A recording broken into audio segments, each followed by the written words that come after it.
Good morning, everyone. I'm delighted to join you remotely. I wish I could be there in person. What I'm going to speak about in the next 20, 25 minutes is really the role of a brand and how it's changing in the new normal.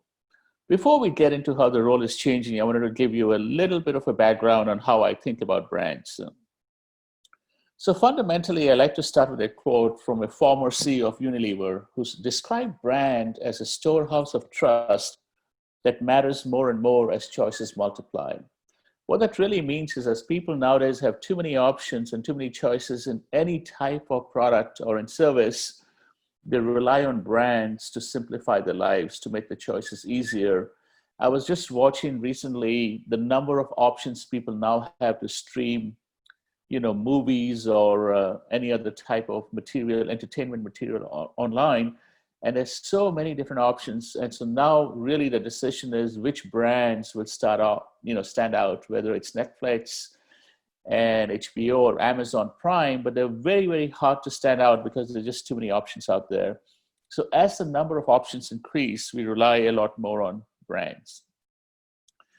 The other distinction I want to point out, because I find it often gets very confusing to people and they sort of treat brand and product interchangeably. They think, Nike brand is the shoes, but Nike brand is not the shoes. The shoes are tangible. They can be copied. They are outdated and they continuously change. In fact, Nike changes its shoes every 12 to 18 months. Entire new set of shoes come out.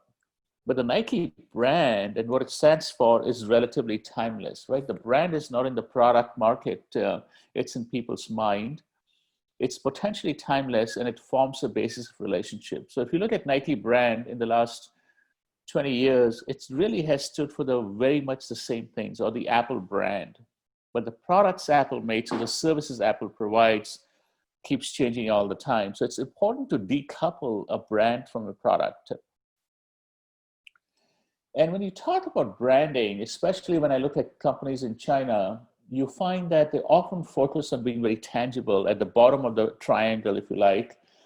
What do I have? My product attributes or my benefits that are different from my competitors. What we find in mature markets is that a lot of branding is not at the bottom of the triangle, but at the top of the triangle. How do the brands differ in terms of emotional benefits, in terms of the goals for consumers? What goals do they satisfy for consumers? So fundamentally, in good branding, you start at the bottom of the triangle. In the beginning of the life cycle of a product, you have some differences. But over time, those differences get imitated. And so there's fundamentally not a huge difference between the Colgate or Crest in toothpaste or Apple smartphone and a Samsung smartphone or a, smartphone from, any of the Chinese companies like Vivo and Oppo. And so fundamentally, we find good branding is really done at the top of the pyramid or top of the triangle, connecting much more to emotional benefits and to consumer goals. So let me give an example of what I mean by that. So this is the former chairman of De Beers who said, essentially, diamonds are practically worthless. Now, if you try to buy a diamond at a store, it's not going to be cheap. So how did he take a product that he said is fundamentally worthless and create a huge business out of it? It was not done at the bottom of the triangle. It was done at the top of the triangle, which is, what does the brand mean in terms of an emotional benefits to consumers? So most diamonds are purchased, oftentimes historically by a man for a woman at the time they got engaged. And then of course it changed over time. But fundamentally, the why of the diamonds is really the emotional benefit around love and commitment. So you show your love by buying a diamond at the time you got engaged. And the beauty of this whole branding was the love and commitment was tied to the size of the diamond.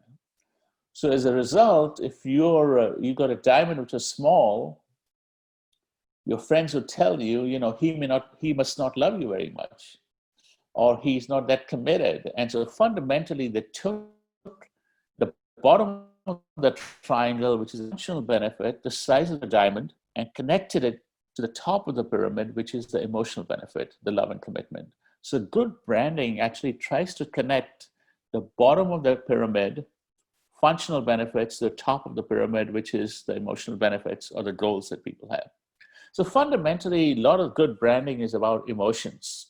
It's not about functional differences. You will not see Nike talking about the features of its shoes or Apple talking about a new feature. Rarely would they do that. Only at the time of the launch, oftentimes they'll say the camera is new, but fundamentally the branding is around emotional connections to consumers. Now, what's happened in the last 5 to 10 years is really a movement around what we call purpose-driven brands. So let me explain what that means, because you see this in China and in the US as much as you see it in other parts of the world like India and Europe. So basically what's happened is the consumers are saying, I want to buy from companies whose values are aligned with my values. So it's not enough to make a good product, but I want to buy my product and service from a company who has the same values I do. And here is Larry Fink, who is the CEO of an investment company, BlackRock, says to prosper over time, every company must not only deliver financial performance, but also show how it makes a positive contribution to society. So typically the finance people really don't care about the society. It's all about the shareholder. And so fundamentally what Larry Fink is saying is that going forward, companies will need to cater to multiple stakeholders. Why? Because the consumers care about that. So here's some data point. The millennial consumers, which is really around half the market right now, globally, they are saying that they want to buy from companies who have the same belief as we do. And they don't want to buy from companies who violate these beliefs. These beliefs can be about the environment. It can be about the community. It can be about how you treat your employees. So fundamentally, you have to make not only good products or great products, but you also have to treat your environment well. You have to treat your community well.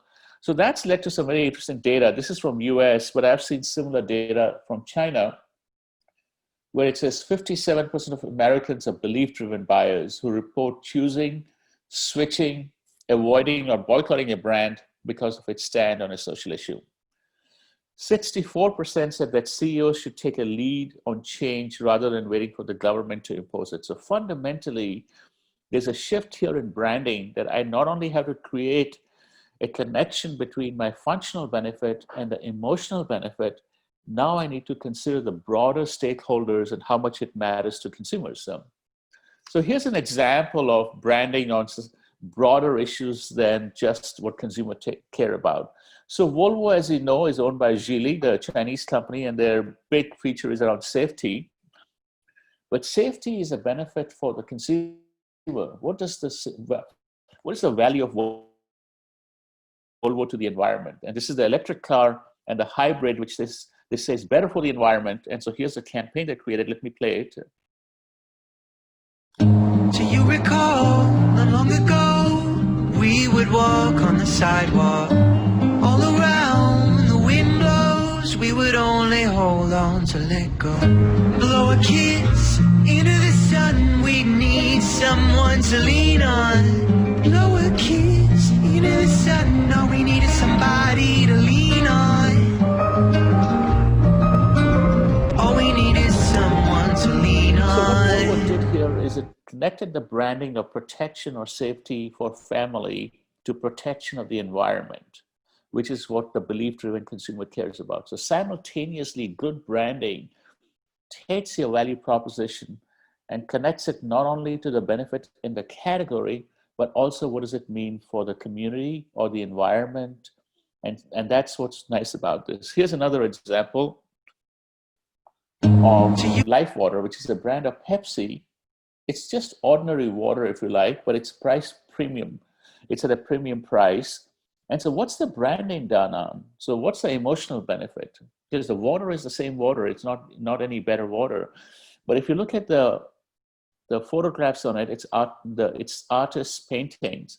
And they said we support art and people who care about the arts and culture and want arts and culture in the community to be supported are going to buy Life Water and carry it with them. It's Life Water, a lot of the water you drink in the US, you drink outside the home. And so this allows you to carry a bottle and show the type of person who supports the arts and culture. So fundamentally, the branding was based not even on the product attributes, because the water is the same. It was really based on the belief-driven consumer that you care about the arts, we also care about arts and we support them. And if you buy our water, we'll donate some amount of money to supporting arts and culture in the United States. So let's talk a little bit about, now that we have talked about how branding works, what's happening during the COVID. Last 6 months, most of the people have been staying at home globally. So there's some interesting new, behaviors that we have noticed. So one is that the brand itself, people are trying new brands. Why? Because there was a shortage. So as soon as there was a shortage, people were going away from the brand that they were using right now and said, I cannot find my toilet paper, or I cannot find my regular soap. Let me try something else. And so when they try something else, fundamentally, it means that your brand loyalty might potentially weaken because you try something and you like it. You also noticed an interesting trend in the US. The brands that were familiar but had become old-fashioned, like Heinz, Heinz ketchup, or Campbell's soup, or Kellogg's cereal, suddenly we found that people were reaching out for the familiar. So one theory is that when people are stressed out, as during COVID, you reach out for familiarity. So during the pandemic, we see an increase in sales for the brands that were considered old-fashioned almost. So Budweiser beer, or Campbell's soup, or Kellogg's cereal started to go up. So that's very interesting because they were losing sales to, new type of healthy granolas, or to craft beer, or to hard seltzer. But fundamentally, under stress, people came back to their familiar brands. The other big trend we notice is what's happening because of the impact on economy. We find that the share of the lower price brands, what's known as a private label or generics, have started to increase, right? So if you look at the data of how many people are unemployed or underemployed and how long this financial crisis is going to last. So this is not only a health crisis, it's a financial crisis.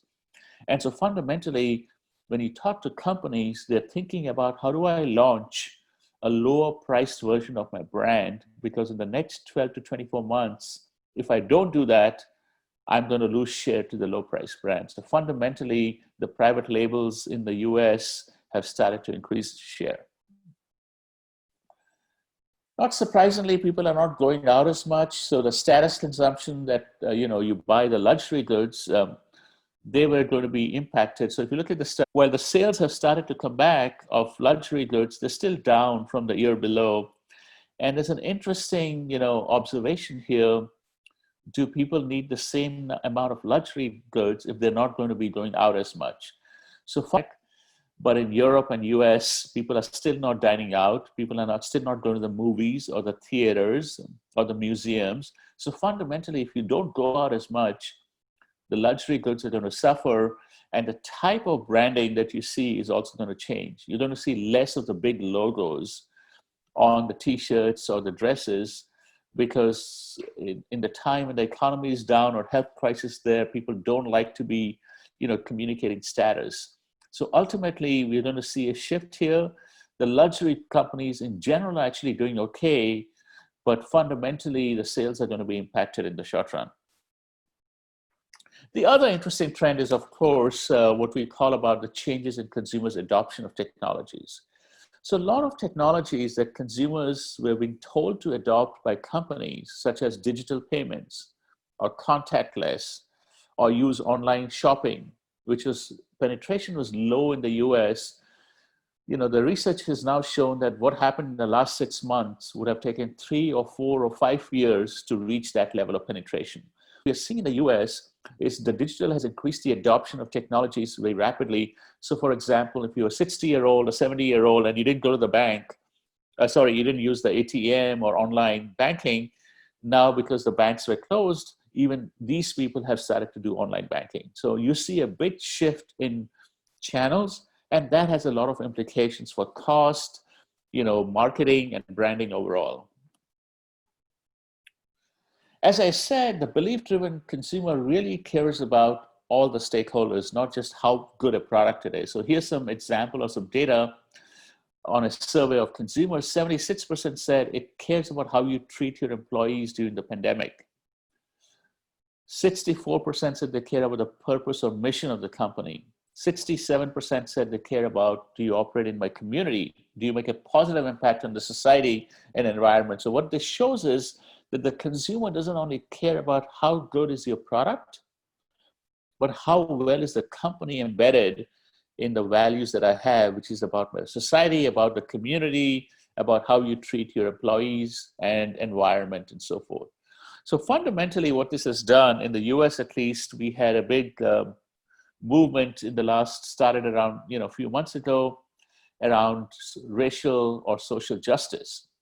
And so brands have started paying attention to this. If consumers care about the brand's view on social justice, then I need to be able to communicate about that. So Nike has a really campaign around their famous slogan around just do it, and they switched it to don't do it. And so fundamentally, don't be racist, don't say some of the things. So it's a very exciting campaign. And the idea really here was to say that we not only made great shoes or athletic footwear, we also care about racial justice. Here's an example, I think, talking about, in sports, how do we take out sort of racial inequality and social justice? How do we bring it to sports? Let's look at the campaign.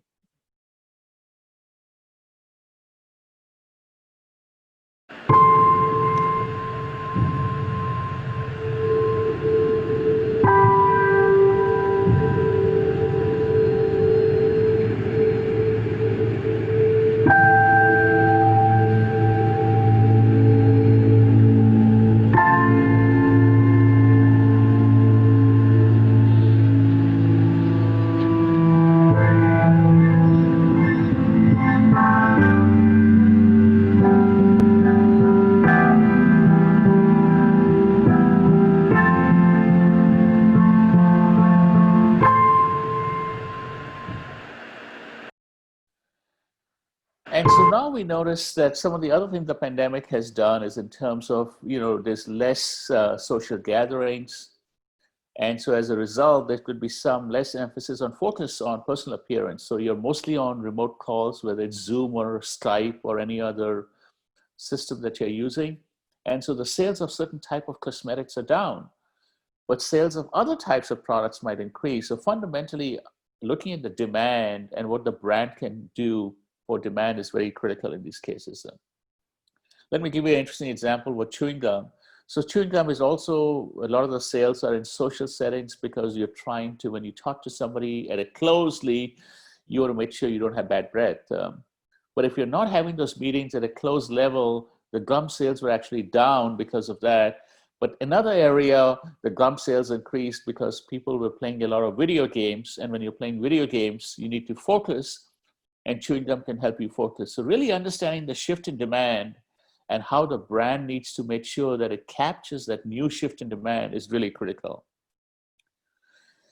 We found that with the air care products, this is air fresheners that you might use in the house. Again, people are spending a lot of time at home, and what are they missing? They're missing going out. They're missing, certain types of memories that they might have. And now the marketing of these products is not around, hey, you might have some visitors coming and your house doesn't smell good because no one is visiting you now, but it's really about creating a comfort around your house so you can have a good time and you can cocoon yourself.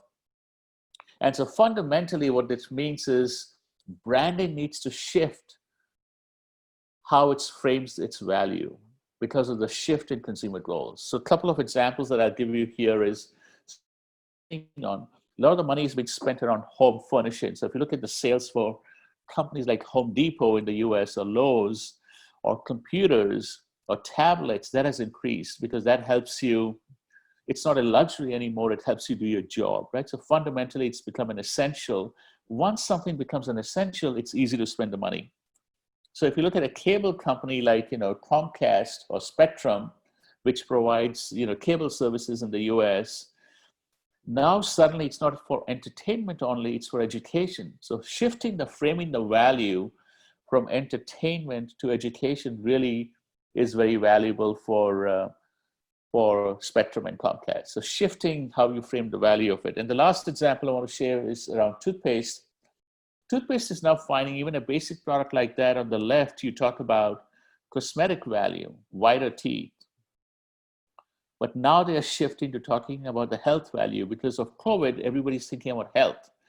That's the new essential. So how do I connect to health? And emphasizing that is what Colgate and others are doing, because that's what the consumer cares about. So let me just conclude by saying that, fundamentally, brands are about a couple of different things. The functional benefit is a very small part of branding. You really need to tie to the emotional benefits or consumer goals. What problem can you solve for consumers? But a shift has taken place in the last 5-10 years, and COVID has accelerated that shift, which is fundamentally, I care about not just the value of the product, but what else does the company do for the community, for the employees, for the environment. And the brands that can do that are going to be more successful in the marketplace of the new normal. Thank you.